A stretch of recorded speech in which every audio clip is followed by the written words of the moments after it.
This is the Lone Crater YouTube. We hope this video helps.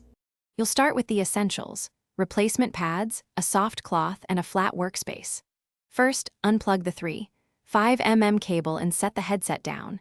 Use your thumbs to grip the old pad's outer seam and slowly pull outward to unseat it from the plastic ring. Go slowly so you don't tear the foam. This is about control.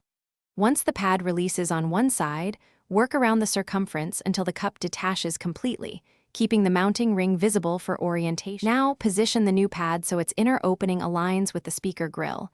This matters for comfort and sound. Start by tucking one edge of the pad lip under the mounting ring, then move clockwise, stretching the lip gently and seating it under the ring as you go. Use both thumbs to smooth the fabric so the foam centers around the speaker. Make sure the seam sits flush. If you rush, the cushion will bunch and sound seal will suffer, so take a few extra seconds to reposition. Finish by pressing the entire pad lip into the mounting groove. Run your fingers around the edge to confirm an even seal. Put the headset on and play a quick audio clip to verify comfort and that both sides sound balanced. If one side sounds muffled or feels lopsided, don't guess.